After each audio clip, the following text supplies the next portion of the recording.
আসসালামু আলাইকুম। আশা করি আপনারা ভালো আছেন। একটা বিষয় নিয়ে কথা বলতে চাচ্ছি। সেটা হচ্ছে আপনারা তো দেখতেছেন আমাদের বাংলাদেশে এখন সবসময়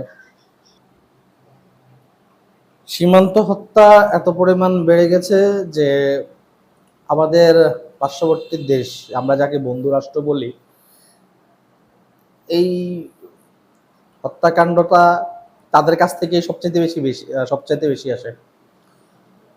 ২০০০ সাল থেকে এই পর্যন্ত প্রায় ১,০০০-এর উপরে মানুষকে তারা হত্যা করেছে।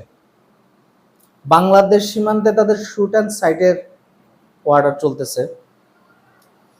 আপনি বিশ্বাস করতে পারেন, একটা বন্ধু রাষ্ট্র যাদের সাথে আমাদের সব ধরনের কমিউনিকেশন হয়ে থাকে, তারা আমাদের আমাদের বর্ডারে শুট অ্যান্ড সাইটের অর্ডার দিয়েছে। এটা সে অনেকদিন থেকেই চলে। তাহলে আপনি আমাকে একটা জিনিস একটু বোঝান, সে কিভাবে আমার বন্ধু রাষ্ট্র হলো যদি সে আমার বর্ডারের মানুষকে নির্বিচারে গুলি করে হত্যা করতেছে? সে কিভাবে? আমার অনেক সনাতন ভাইরা আছে, অনেক আমাদের এই বাংলাদেশে যারা খুবই ভারতের জন্য মন কাঁদে, প্রাণ কাঁদে, যাদের আসলে স্বাভাবিক, কারণ হচ্ছে তাদের পরিবারের সবাই কোনো না কোনো ভাবে কখনো না কখনোই ইন্ডিয়া থেকে বিলং করে। এটা স্বাভাবিক।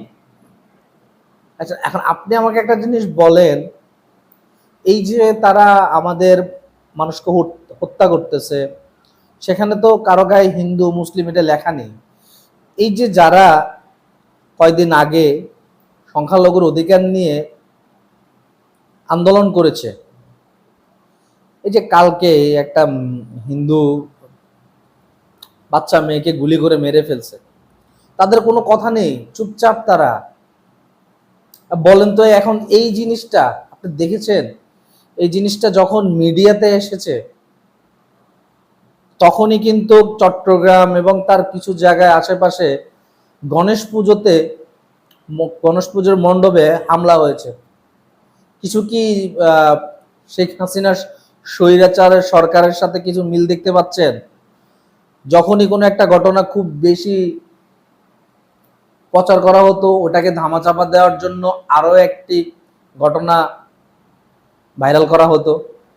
মানে একটা থেকে আরেকটার মধ্যে চলে যেত মানুষকে কনভার্ট করার জন্য। ঠিক সেম জিনিসটা হলো না একজন হিন্দু মারার পরে? যখনই এটা নিয়ে সব মুসলিম ভাইদের সাথে হিন্দু ভাইরা সবাই যখন একসাথে কথা বলার একটা স্কোপ চলে আসতো, সেইখানেই কিন্তু এই ঘটনাটা ঘটেছে।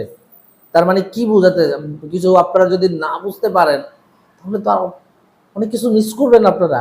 এই দেশের সাম্প্রদায়িক সম্প্রীতিটা নষ্ট ভিতরের এবং বাহিরের লোকেরাই করতেছে, এবং আমাদের পার্শ্ববর্তী দেশ ভারত এই জিনিসটা বেশি করতেছে। কি করবেন? কি করা যায়? আমাদের কিছু জিনিস মাথায় রাখতে হবে।